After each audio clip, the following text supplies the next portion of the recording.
Hey everybody, welcome back around to the Blog and Grill. I am your host Doug here with your video blog for September 17th, 2014. A great blog planned for you today as we're going pretty much full throttle with football, a little Major League Baseball, and a little bit of NASCAR to discuss as well.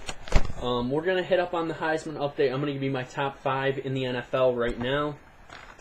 And also, I'm going to talk about Colin Kaepernick and Robert Griffin III. But first, I want to talk briefly about Tony Stewart. Tony Stewart, his case will be going to a grand jury. The Ontario County District Attorney has sifted through the evidence and will be sending it to a grand jury for processing there and possibly an indictment or whatever following that.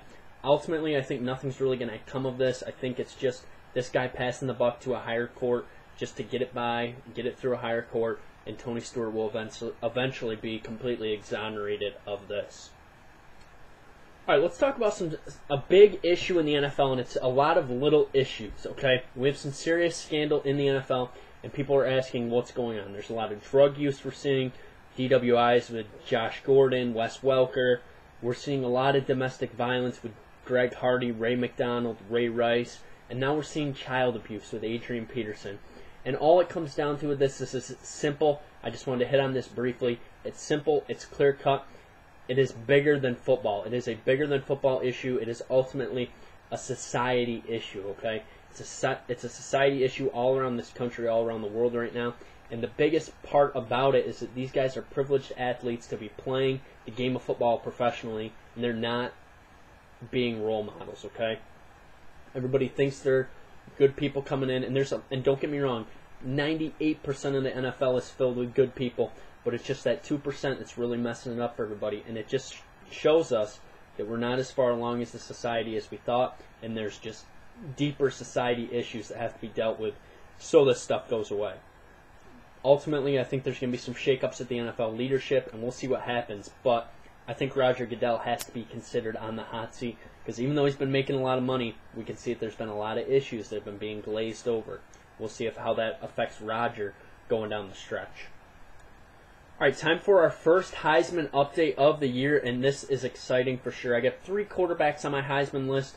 If I had to pick a running back right now, I would probably throw Todd Gurley in there just because that guy is a beast out of Georgia. But coming in at number 3 on my list is going to be Kenny Hill. The quarterback out of Texas A&M has a very high yards mark, already over 1,000 yards passing. He has 11 touchdowns, no picks. Very impressive start for Kenny Hill, and one good win now over a South Carolina team that's on the rise. My number 2, I'm going Notre Dame. I like whatever Golson's doing. He's going to get a shot to really prove himself, so I'm putting him there as potential to make a run at this Heisman Trophy, as he has 7 touchdowns and 4 rushing touchdowns, so he has 11 total touchdowns as well. And finally, my number 1 Heisman candidate right now is the quarterback from Oregon, Marcus Mariota. 860 passing yards, 8 passing touchdowns, 3 rushing touchdowns, and his quarterback rating of 203, which he's the only quarterback with a quarterback rating over 200. So that's big. He has the best quarterback rating in the country, so Marcus Mariota right now is my top Heisman candidate. All right, sticking with some standings and stuff, let's go to the NFL top 5. Coming in at number 5 this week on my list are the Cincinnati Bengals, 2-0. They've looked good. They've played good defensively. Andy Dalton hasn't turned the ball over. That is going to be the recipe for success for them. And Gio Bernard is starting to rise as a big-time star in the National Football League. Coming in at number 4, I got the Philadelphia Eagles. They're also 2-0. We've seen them come back twice in both their games. I want to see this team play better in the first half and get a little bit better on the defensive side of the ball. Ultimately, Philly will be a solid team. They're number 4 this week. Number 3, people are not going to be happy with this. I'm putting the San Francisco 49ers on here. They beat I think a better Dallas team than we thought, and they lost to probably a better Bears team than we thought, okay? The Bears look good in the second half. Colin Kaepernick did not. I still like San Francisco, as they do have, I still think, one of the top 2 rosters. Navarro Bowman was out with an injury. Patrick Willis didn't look great. San Francisco is in at number 3. Number 2, I know they got beat by the Chargers. It was on the road, a tough place to play. It was hot in San Diego. Not making excuses for Seattle, but Seattle is going to be number 2 on my list. I like how they've played. Offensively, Russell Wilson still looks good. I think they can get it done this week against Denver at home. And that leads me to number 1, the Denver Broncos 2-0. Maybe the best offensive team in the National Football League. They've looked very strong. Peyton Manning's looked good.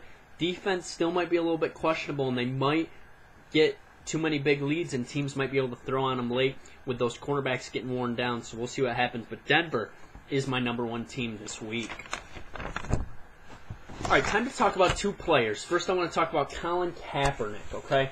And I'm going to ask the question of Colin Kaepernick, is he clutch, okay? And ultimately, I've seen 3 games in the past 2 years, the Super Bowl against the Ravens, the NFC title game, and last week where he did not come through in the clutch. It's all similar plays, okay? He's throwing them too deep or he's throwing them too short. We saw in the Super Bowl on that goal line fade, he threw it too deep. NFC title game, threw it too short. Last week, just didn't make enough good plays, okay? And I think his numbers say that he's not good in the fourth quarter. His completion percentage for his career is still at 60%, but he has 4 touchdowns and 7 interceptions in the fourth quarter. I don't really know what those numbers speak to, but it's looking to me like Colin Kaepernick needs to be questioned if he's getting it done in crunch time, and who is the better quarterback between him and Russell Wilson, because I think Wilson plays better in the fourth quarter than Colin Kaepernick. The other guy I briefly want to discuss is Robert Griffin III, and my question for this guy is he injury prone? And I think what we've seen in ACL in college and ACL in the NFL, we've seen some shoulder issues. We've also seen now this dislocated ankle. And the question I think you have to answer is what offense fits him best? And I think the read option fits him best, but the read option is what he gets hurt in more. So I think this guy needs to go. I think the Redskins after this year need to go all in on Griffin for 5 years. Give him a shot to make a Super Bowl, win a Super Bowl. Just run him into the ground, and then it'll be done. Okay. And I think he will start another full season for Washington. I think Kirk Cousins will fade. We'll see what happens, but I think Robert Griffin III, despite his injuries, will be the future quarterback of these Washington Redskins. All right, playoff spots in Major League Baseball are up for grabs for sure. We saw last night the Washington Nationals clinching the National League East, and then we also saw the Baltimore Orioles clinching their first division since 1997. Okay, so they clinched their division, and the Washington Nationals clinched their division. The Angels have clinched a playoff spot, but have not clinched their division yet. I think they could lock that up tonight. We'll see what happens. Wild card races are still tight throughout. Oakland, Kansas City, and in the American League. Seattle just a game back, and that's pretty much that race. And out in the National League, San Francisco got a 2.5 game lead over Pittsburgh, and Pittsburgh's in at the second wild card with a 1.5 game lead over Milwaukee. All right, so we'll be back on Friday. We'll do a little NASCAR as NASCAR gets ready to head to New Hampshire. We'll talk NFL, and we'll talk some NCAA and Major League Baseball as well. Check me out on sportsmindednews.com. A new show coming to us on this coming Saturday right around 3 o'clock. Me and a couple of guys from Sports Minded are going to get on Google Hangout and talk, I do believe, so that's going to be a lot of fun. Always remember to follow me on Twitter at YankeeBaller415. Comment, question, subscribe to my page. Thanks for tuning in to the Blog Game Drill. I'll be back on Friday. Have a good rest of the week.